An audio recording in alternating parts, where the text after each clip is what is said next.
Welcome to CLIC Connect. I'm your host, Craig Sullivan, and today it is a great pleasure to welcome Daniel Lesser, President and CEO of LW Hospitality Advisors.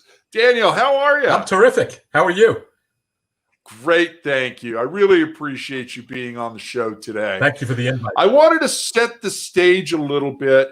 Could you provide a brief background on where the hospitality market was prior to the pandemic, during the outbreak, and what's been going on the past 9 months, please? Absolutely. And that is a great way to start, quite frankly, because it is really remarkable what has happened. Prior to the pandemic, we were on a 10-year run of upward movement in hotel operating metrics. And we hit all-time records at the end of 2019 and then again in January and February. Now, there was a lot of talk back then, too, about how the growth had been slowing, which is true, but it was growth nonetheless, right? And then the middle of March came, and obviously it was just like right off the cliff, just unprecedented declines. And we saw revenue per available room declines of 80% initially, week over week. Again, just absolutely mind-boggling and talk about unprecedented. So in the past, people used to refer to 9/11 and the Great Financial Crisis and declines of RevPAR after those events. Which were about 20%, right around there, 20 to 25%. And when that occurred, that was perceived as absolutely unprecedented, right? So today we bottomed out at 80%. Obviously, there's a big difference between 20 and 80. What's also kind of interesting is that I believe the stats just came out earlier today that last week, which includes Thanksgiving, revenue per available room was down this year compared to last year for that week, 40%, 40. Wow. And everybody's excited about that. Yeah. Because 40 is a lot better than 80. But if you think about it, 40 is still kind of ridiculously low, right? Yeah. That is amazingly low. And, I know we had over 1 million people go through, TSA checks prior to the holiday, and we had all types of warnings from CDC and everybody else not to travel. Okay, I think we've all been beaten up enough with COVID-19. Unfortunately, it's going to continue. But yeah, Daniel, tell us what's been going on in the transaction market during the past few quarters. Sure. And will you include specific deals in California, please? Yes, happy to. Thank you. So it's interesting when Q2 ended. I track major sales, 10 million or more single asset deals in the United States, and Q2 this year, 2020, compared to Q2 last year, there were 6 trades this year for a total of $246 million, compared to Q2 last year, 35 trades at $2.7 billion. Yeah. So on a percentage basis, the number of transactions declined over 80%, and then the total dollar volume declined over 90%. So absolutely shocking. Q3 got a little bit better on a relative basis, but last year, Q3, there were 40 trades, $3.7 billion. This year, there were 12 trades, which obviously is double what occurred the quarter previously, 829 million. So again, when you look at the percentage differences, transaction numbers of transactions was down 70% Q3 this year versus last year, and the total dollar volume was down almost 80%. Right. Wow. And what's even more interesting is if you now look at what's happened thus far in Q4, because we're about halfway through the quarter. There have been 17 transactions thus far this quarter. So you can see that it's been a slow process, but it is increasing. Some interesting trades in California, specifically in Q2. There were none in Q2. In Q3, You had the Viceroy L'Hermitage, which went for $100 million at about $862,000 per room. So very strong pricing. Now, obviously, terrific asset and definitely trophy irreplaceable. Other trades in California Q3, the Napa Valley Marriott, which Xenia sold for $100 million as well, and on a per unit basis, it's just over $360,000.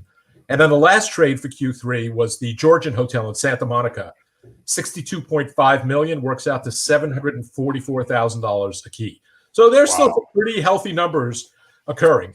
And then Q4 is really interesting because there's been a bunch of California trades. Yeah. And the great majority of them have been in connection with program Home Key, which the state, has provided CARES funds to convert hotels to permanent housing for formerly homeless people. So we're seeing a fair number of California hotels trade for that purpose. And I would add at what seems like pretty fair pricing, not distressed pricing.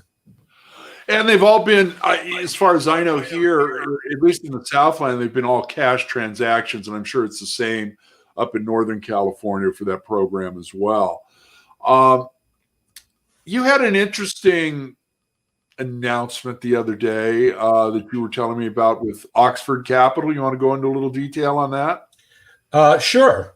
So interesting. They have a history of being contrarian investors in the hotel space, and have a pretty good track record at it.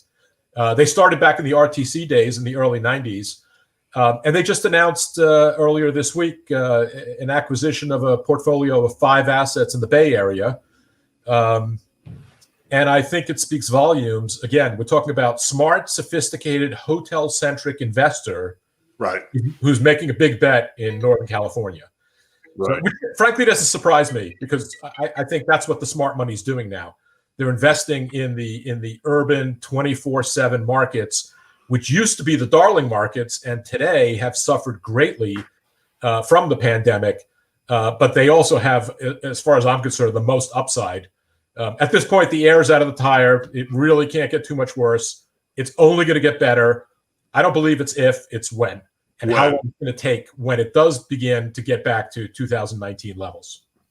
Now, those hotels, you had the King George Hotel and the Griffin and the Inn at Union Square, Silicon Valley, Creekside Inn. And what was the last one? I don't recall off the top. Oh, the Hotel Los Gatos. That was yes, correct. There we go. Yeah. Now, I think there's a lot of similarities between San Francisco and New York City. I mean, obviously, they're both limited landmass, dense population, vertical markets. We've had certain hoteliers that have said they're not reopening their hotels till April or March in the Bay Area.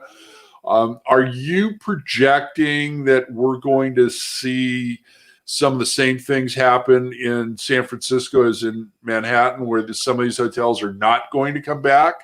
Or certainly not under the same flag that they had, but are they going to simply go out of the market? Are they going to be adaptive to office or condominium or something else? That's a great question. You did forget 2 other factors. Both cities are liberal and also strong hotel union towns. Okay. Yeah. And so the union labor definitely creates a challenge in terms of figuring out the economics of reopening a hotel, because all things being equal, a hotel with union labor is going to produce less profits than without union labor. That's not saying that one is better than the other. It's just that's an economic fact. Now, yes, there have been a rash of announcements in New York of hotels that are quote unquote permanently closed.